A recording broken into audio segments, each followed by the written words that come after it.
जैसे ही मैंने पीछे मुड़कर देखा तो वहां पर एक ऐसी खौफनाक वेलकम टू माय चैनल खौफ की आवाज़।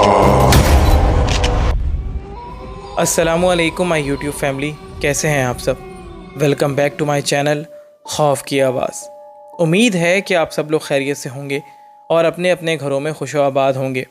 अल्लाह पाक आप सबको शैतानी मखलूक़ात के शर से महफूज रखें, आमीन सुम आमीन। दोस्तों, अगर आप मेरे चैनल पर नए हैं तो मेरे चैनल को सब्सक्राइब कर दें और नोटिफिकेशन बेल का बटन दबा दें ताकि आने वाली हर नई खौफनाक कहानी की वीडियो आप लोगों तक पहुंच सके। दोस्तों, आज की इस वीडियो में मैं जो कहानी आप सबके साथ शेयर करने वाला हूं, ये हमें हमारी एक न्यू सब्सक्राइबर सना ने भेजी है। अपनी कहानी में वो बताती हैं कि ये खौफनाक वाक़या मेरी ज़िंदगी का सबसे ज़्यादा ख़तरनाक वाक़या है जिसको मैं आज तक भुला नहीं पाई हूँ। असल में जब मेरी शादी हुई तो मैं और मेरे शौहर रेहान घूमने के लिए इस्लामाबाद गए थे। वहाँ मेरे शौहर के एक अज़ीज़ दोस्त के चाचू का फार्म हाउस था। तो मेरे शौहर के दोस्त ने कहा कि आप लोग वहाँ स्टे करना, आबादी से दूर काफ़ी अच्छी जगह है, सुकून वाली है। हम तो काफ़ी सालों से नहीं गए, मगर आप लोग आराम से वहाँ स्टे कर सकते हैं जितने भी दिन चाहें। मेरे शौहर ने भी हामी भर ली कि टूर के आखिरी 1-2 दिन वहाँ जाकर रह लेंगे, अच्छा वक्त गुजर जाएगा। मगर हमें क्या पता था कि वो कुछ लम्हे हमारी ज़िंदगी को हिला कर रख देंगे। जिस दिन हम फार्म हाउस पहुँचे वो हमारे टूर के आखिर के 2 दिन थे। फार्म हाउस वाकई बहुत खूबसूरत था। मेन गेट खुलते ही बहुत ही खूबसूरत सा फाउंटेन बना हुआ था जिस पे रंग बिरंगे लाइट्स लगी हुई थीं, जिनका अक्स फाउंटेन की पानी में अलग ही दास्तान सुना रहा था। उसके बिल्कुल सामने बहुत बड़ा सा बगीचा था जिसमें बड़े बड़े दरख्त और पौधे मौजूद थे।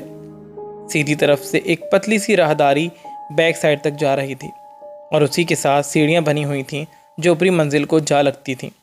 ऊपरी मंजिल पर एक बहुत बड़ा और ख़ूबसूरत बेडरूम मौजूद था और उसी के साथ 3 कमरे और बने हुए थे, जिनमें से एक कमरे में सोफ़े लगे हुए थे और एक मेन डाइनिंग टेबल और चेयर्स रखी हुई थीं। तीसरे कमरे में कारपेट और बड़े बड़े तकियों का सेटअप बना हुआ था। सबसे कॉर्नर में एक किचन बना हुआ था। मैं और मेरे शौहर खुश थे कि चलो अब 2-3 दिन कम से कम सुकून के तो गुजरेंगे यहाँ पर, क्योंकि शोर शराबे से दूर वो जगह बहुत सुकून दे रही थी। रात को मैं और मेरे शौहर गार्डन में टहलने के लिए चले गए। काफ़ी देर तक हम वहीं बैठे बातें करते रहे। मैंने मेरे शौहर से पूछा कि आपको चाय बना दूँ, तो वो बोले नहीं नहीं, चाय की ज़रूरत नहीं है, बस अब तो सोऊंगा, चलो फिर ऊपर चलें। मैंने कहा जी ठीक है, जैसे आपकी मर्ज़ी, चलें हम कमरे में चलते हैं। हम कमरे में आए, मेरे शौहर तो बेड पे लेटते ही सो गए। मैं भी उनके साथ लेट गई, मगर मुझे काफ़ी देर तक लेटने के बाद भी नींद नहीं आ रही थी। तभी मैंने सोचा कि गार्डन में चली जाती हूँ। मौसम भी बहुत प्यारा था और रात के वक्त गार्डन में टहलने का अलग ही मज़ा आ रहा था। गार्डन की एक साइड पर झूले लगे हुए थे। मैं उनमें से एक झूले पर बैठ गई और गाना गुनगुनाने लगी। अचानक मुझे महसूस हुआ कि मेरे साथ साथ कोई और भी गुनगुना रहा है। मैं एकदम से चुप हो गई तो वो आवाज़ भी बंद हो गई। मुझे लगा कि मेरा वहम होगा। मैं फिर से गुनगुनाने लगी तो अचानक फिर से किसी और के भी गुनगुनाने की आवाज़ आना शुरू हो गई। मैं उसी लम्हे चुप हो गई। मैं झूले पे बैठी झूला ले रही थी कि अचानक मुझे लगा कि मेरे झूले के पीछे आकर कोई खड़ा हो गया है। मैंने पीछे मुड़कर देखा, मगर वहाँ कोई भी मौजूद नहीं था। मैं वहाँ से फ़ौरन उठी और तेज़ तेज़ कदम बढ़ाते हुए कमरे की तरफ जाने लगी। जब मैं सीढ़ियों से ऊपर कमरे की तरफ आ रही थी, उस वक्त भी मुझे मेरे साथ किसी के होने की मौजूदगी महसूस हुई जो आंखों को नज़र नहीं आ रही थी। कमरे में आकर मैं लेट गई। फिर मुझे कब नींद आई मुझे नहीं पता चला।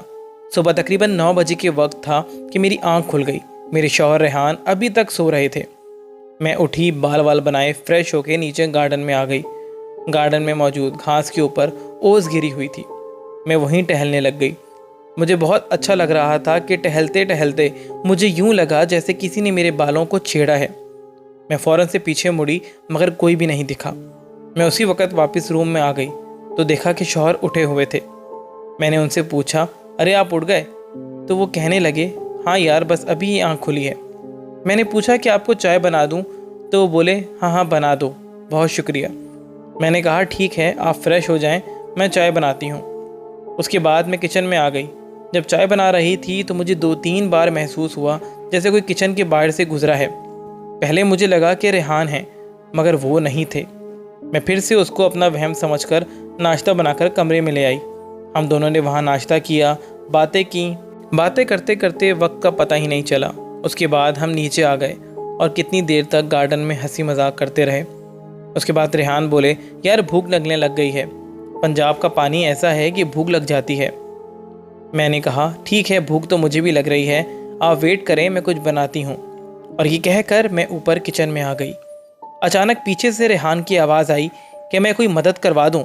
उनकी अचानक आती आवाज़ से मैं डर गई और कहने लगी, तौबा है रेहान, आप भी, अभी तो आपको नीचे छोड़कर आई थी, आपने अचानक आकर मुझे डरा दिया। वो भी हंसने लग गए और मेरी मदद करवाने लग गए। हम काम कर ही रहे थे कि मेरा मोबाइल बजना शुरू हो गया। मैं मोबाइल फ़ोन लेने के लिए जब किचन से बाहर आकर रूम की तरफ जाने लगी तो नीचे सीढ़ियों से अपने शौहर को ऊपर आता देखकर पत्थर सी हो गई कि अगर रेहान नीचे से आ रहे हैं तो किचन में कौन था। मैंने फ़ौरन मुड़कर किचन में देखा, मगर वहाँ अब कोई भी मौजूद नहीं था।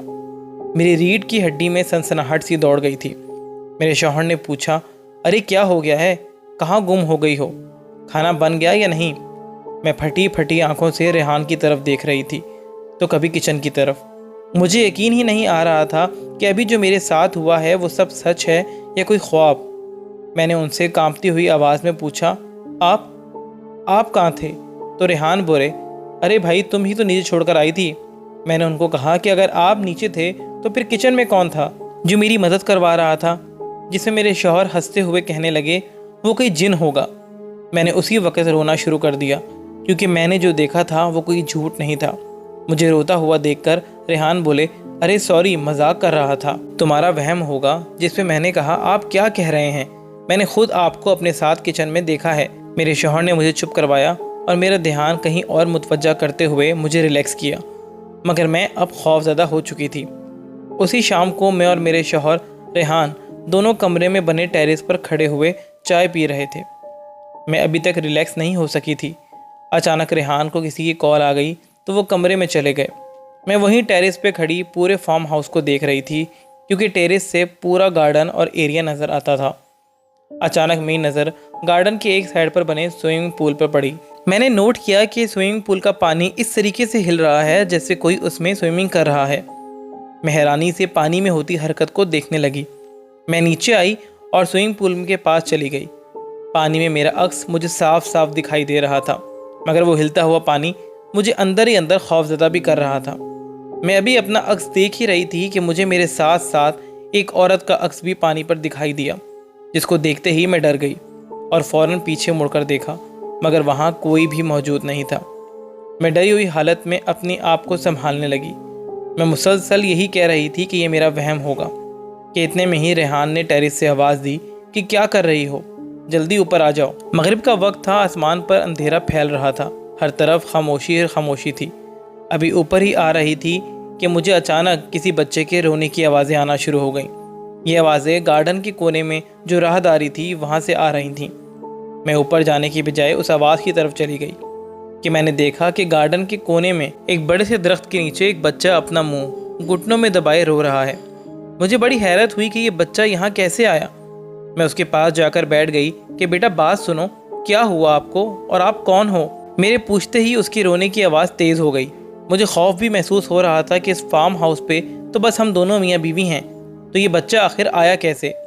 अभी मैं उससे पूछ ही रही थी कि रेहान मुझे आवाज़ देते हुए आ गए कि कहाँ हो तुम। मैंने उनको आवाज़ दी कि रेहान मैं यहाँ हूँ, जल्दी आएँ और ये देखें यहाँ एक बच्चा है। रेहान ने कहा, बच्चा कहाँ है बच्चा। मैंने जैसे ही मुड़कर दरख्त के पास देखा तो वहाँ अब कोई भी मौजूद नहीं था। मैं तो बहुत ज़्यादा डर गई थी। मैंने रेहान को कहा कि मैं कसम खाती हूँ यहाँ अभी एक बच्चा था। वो कहने लगे, अरे यार क्या हो गया है तुम्हें वहम हुआ होगा, तुम ज़्यादा मत सोचो, और मुझे बातों में लगाते हुए ऊपर ले आए। ऊपर आने के बाद भी मैं रेहान को समझाती रही कि रेहान मुझे ये जगह ठीक नहीं लगती है, यहाँ कोई मसला है। आज दोपहर में भी आपका हम शक्ल नज़र आना, फिर अभी ये बच्चा, और इससे पहले मुझे स्विमिंग पूल के अंदर एक बहुत ही ज़्यादा भयानक औरत का अक्स भी दिखाई दिया था। रेहान बोले, तुम परेशान मत हो, कुछ नहीं है, चलो मूवी देखते हैं। टीवी में मूवी देखते देखते कब हम सो गए हमें पता नहीं चला। रात का पता नहीं कौन सा पहर था कि मैं उठ गई। वॉशरूम गई तो मुझे रेहान की बातों की आवाज़ें आना शुरू हो गईं। ताज्जुब हुआ कि रात के इस वक्त किसकी कॉल आ गई इनको। मैं बाहर आई तो देखा कि रेहान नीचे की तरफ जा रहे थे। मैंने उनको आवाज़ दी, रेहान कहाँ जा रहे हैं आप? तो मेरी आवाज़ सुनते ही वो घबरा गए और हैरत से मुझे देखने लगे। मैंने कहा कि क्या हुआ है आपको, कहाँ जा रहे थे आप और किससे बात कर रहे थे इतनी रात को? उस वक़्त तो उन्होंने मुझे कुछ नहीं बताया, मगर उनके साथ हुआ ये था कि जब मैं वॉशरूम में थी तो उनकी आंख खुल गई। उन्होंने कमरे के दरवाजे पर मेरी हम शक्ल को खड़ा हुआ देखा।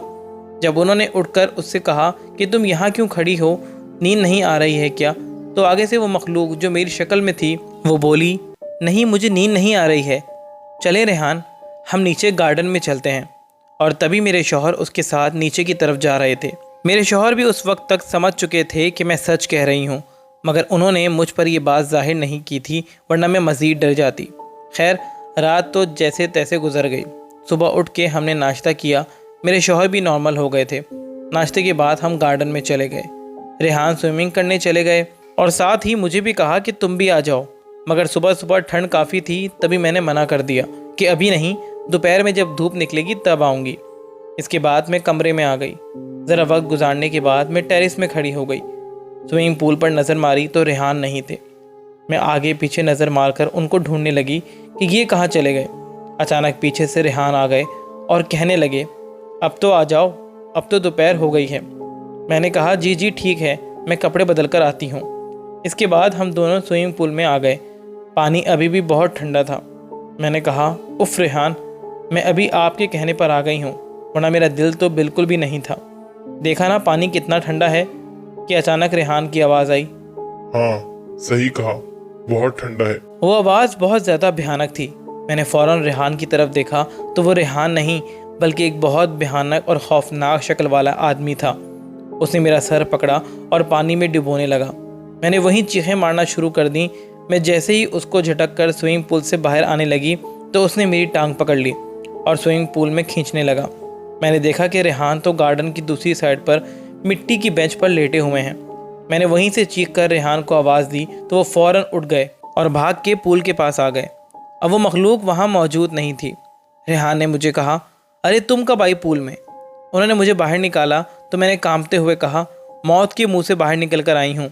इसके बाद जो कुछ भी हुआ मैंने उनको बताया और कहा कि मैं अब 1 मिनट भी यहाँ नहीं रहूँगी, मैं अभी ही जाऊँगी यहाँ से। उस वक्त शाम का वक्त था। तो रेहान ने कहा, ठीक है हम चले जाएंगे, मगर सुबह, अभी इस टाइम निकलना ठीक नहीं है। मैंने रोते हुए ज़ोर से कहा, आप समझ क्यों नहीं रहे हैं, ये जगह ठीक नहीं है, यहाँ कुछ है। तो वो भी गुस्सा हो गए और बोले, बोला है ना कि रात में नहीं, सुबह जाएंगे। मैं रोते हुए कमरे में आ गई। रेहान भी थोड़ी देर बाद रूम में आ गए और मुझे प्यार से समझाते हुए बोले, मुझे पता है यहाँ कुछ है, मैंने खुद भी कल रात को तुम्हारी हम शक्ल देखी है, तुम जब वॉशरूम में थी, मगर अभी निकलना ठीक नहीं है। अभी हम ये बातें कर ही रहे थे कि हमने देखा कि किचन में से किसी की हंसने की आवाज़ आना शुरू हो गई। मैं और रेहान हम दोनों डर गए। जब हमने हिम्मत कर बाहर जाकर देखा तो किचन में एक औरत और एक आदमी, जिनकी शक्लें बेहद खौफनाक थीं, हमें ही देख रहे थे और हमें देखते ही वो ज़ोर ज़ोर से हंसने लग गए। मैं और रेहान चीखते हुए कमरे में आ गए और कमरा लॉक कर दिया। हमें समझ आ गई थी कि अब हमारा बचना मुश्किल है। अभी हम घबराई हुई हालत में एक दूसरे को देख ही रहे थे कि कमरे का दरवाज़ा बजना शुरू हो गया। वो इतनी ज़ोर ज़ोर से बज रहा था कि लगता था कि अभी टूट जाएगा। मेरा रो रो कर बुरा हाल था कि ये क्या हो रहा है। रेहान भी खौफ ज़्यादा थे कि इतने में ही बाहर से आवाज़ आई, अब तुम लोग नहीं जाओगे यहाँ से। और ये सुनते ही मेरी तबीयत मज़ीद बिगड़ने लग गई। रेहान ने मुझे संभाला और कहा, ऊंची ऊंची आवाज़ में सूरतें पढ़ो, हिम्मत करो, अल्लाह पाक मालिक हैं। हम दोनों ऊंची ऊंची आवाज़ में सूरतें पढ़ना शुरू हो गए और साथ ही टीवी में सूरह बकरा लगा दी। जैसे ही सूरह बकरा लगाई तो बाहर से बहुत भयानक आवाज़ें आना शुरू हो गईं, चीखों पुकार की आवाज़ें, रोने की आवाज़ें। उफ़, मैं उस वक्त को बयान नहीं कर सकती हूँ। वो पूरी रात हमने वहाँ बैठकर गुजारी। जैसे ही फजर हुई तो बाहर से सब आवाज़ें आना बंद हो गईं। हम दोनों मियाँ बीवी ने हिम्मत की, दिल को मजबूत किया और अल्लाह पाक का नाम लेकर जल्दी से भागते हुए बाहर आए और कार स्टार्ट करके वहाँ से निकल गए। रास्ते में रेहान ने फार्म हाउस की चाबियाँ उनके दोस्त के मुलाजिम को दे दी, जो वहाँ से कुछ फासले पर रहता था। घर वापस आकर मैं काफ़ी दिनों तक बीमार रही। मेरे दिमाग पर उस फार्म हाउस का ऐसा खौफ छाया था कि मैं बता नहीं सकती हूँ। 3 हफ्ते बाद मेरे शौहर के वही दोस्त घर आए, जिनके चाचा का वो फार्म हाउस था। उन्होंने आकर रेहान से कहा, यार तू सही है, फार्म हाउस से आकर गायब ही हो गया है, मिला ही नहीं। जिस पे मेरे शौहर ने कहा कि नाम ना ले उस फार्म हाउस का, मौत के मुंह से वापस आए हैं। तो वो हैरत से बोले, क्या तुम लोगों ने भी कुछ महसूस किया है वहाँ पर? रेहान ने कहा, क्या मतलब तुम लोगों ने भी? क्या किसी और को भी वहाँ कुछ महसूस हुआ है? तो रेहान के दोस्त बोले, हाँ यार, तुम लोगों से पहले भी जो फैमिली गई थी उनके साथ बहुत भयानक वाक़यात हुए थे वहाँ पर। रेहान को गुस्सा आ गया कि अगर तुझे पता था तब भी तूने हमें वहाँ भेजा। तो वो कहने लगे, नहीं यार, मैं कसम खाता हूँ कि मुझे इस बात का कोई इल्म नहीं था। जब मैंने चाचा से जिक्र छेड़ा कि मैंने तुम लोगों को फार्म हाउस भेजा है तो वो गुस्सा हो गए कि मुझसे पूछ तो लेते। वो फार्म हाउस ठीक नहीं है, वहाँ बुरे जिन्नातों का बसेरा है जो वहाँ किसी की भी मौजूदगी को बर्दाश्त नहीं करते हैं। एक फैमिली जब वहाँ गई थी तो उनके वालिद साहब को एक ऐसी खौफनाक मखलूक नज़र आई कि उनको उसी वक्त हार्ट अटैक हो गया। तभी मैं ये सुन के डर गया था और आज तेरे पास आ गया।